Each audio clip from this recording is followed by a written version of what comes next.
Okay, so this was a big chapter that we're going to take a quick review here, but we learned a lot in the last few minutes here. We got our introduction to actions. We learned how to use variables, for example, string variables. We also learned about operators and conditionals, such as the equal sign here. We learned about tables, which are three-dimensional variables, such as my names instead of my name, and the curly braces, and adding multiple values. And we also learned about string functions and functions. So how can we write our own functions? That's easy. We define them. We define their contents, and then we add script to them.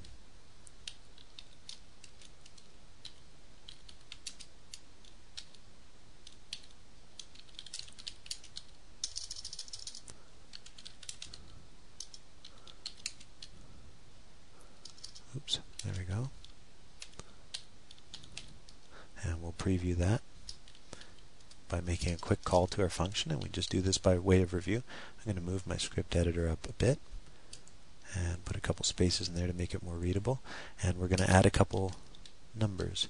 So again, we created a function by naming it, defining the variables that we're going to get passed into it, and then creating some code within it. Okay, so we're going to go ahead and run this function just for old time's sake, and there we go. Our sum is 14, and we added 5 and 9. Okay, and we also learned about the string functions, how to manipulate strings, and the advanced ways you can do that. We learned how to edit actions, for example, if we have an action set up here, how to right-click on it, or how to double-click on it, or how to double-click on the page, and these are the different ways that we can edit the actions.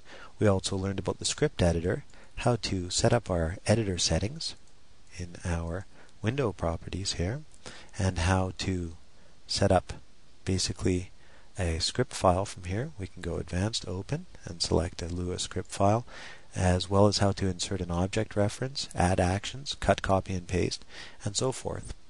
We also learned about the autocomplete function, and we also learned that using the autocomplete function can actually result in more accurate, quicker code.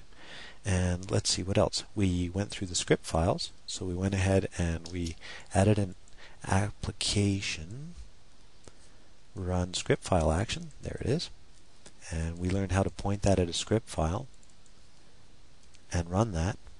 Additionally, we also learned how to, let's go home here, get these spaces out of there. There we go. We also learned how to edit that file and so forth, and open it in a text editor. And finally, we took a quick look at debugging. We didn't really do any debugging, but basically at this stage in your development, it's a lot more important to be aware of the debugging process than it is to sort of learn the details of it. Basically, we're just going to get started with this CD, and in the next couple of CDs, or if you join us on the forum and you start developing in the next month or so, you're probably going to want to take a closer look at the debugging functions. So that's a review of this chapter, and let's go ahead and head on to the next chapter.